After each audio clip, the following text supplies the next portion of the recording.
Tuan, Ya. kita dah nak sampai Bukit Bintang ni. Oh, Confirm ramai yang sebut tuan nanti. betul tu. Lepas tu, apa plannya? Macam ni. Apa dia tuan? Nanti orang tengah ramai tu, awak cuba halang peminat-peminat saya tu. Okey tuan. Sebab saya tak nak pun jumpa dia orang. Tuan tak nak pun jumpa dia orang. Tak nak. Jadi awak buat halang-halang macam ni.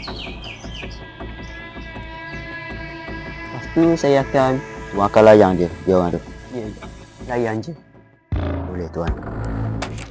Saya akan buat macam tu.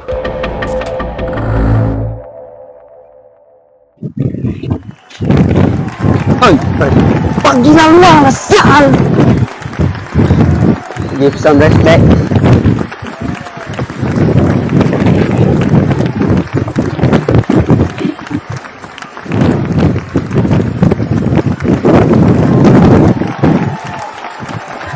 Baba.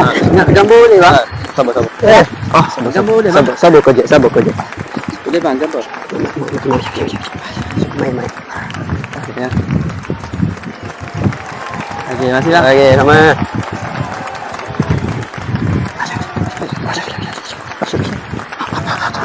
Main. Baba. Gambar boleh bang? Gambar boleh bang?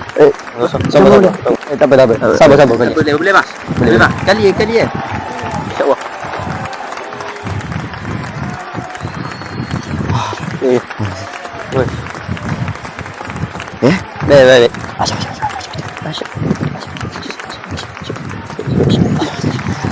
Baik. Main. Boleh. Gambar boleh bang? Sabar. Boleh. Gambar. Boleh. Ya. Ya. Okey. Baik. Sabar.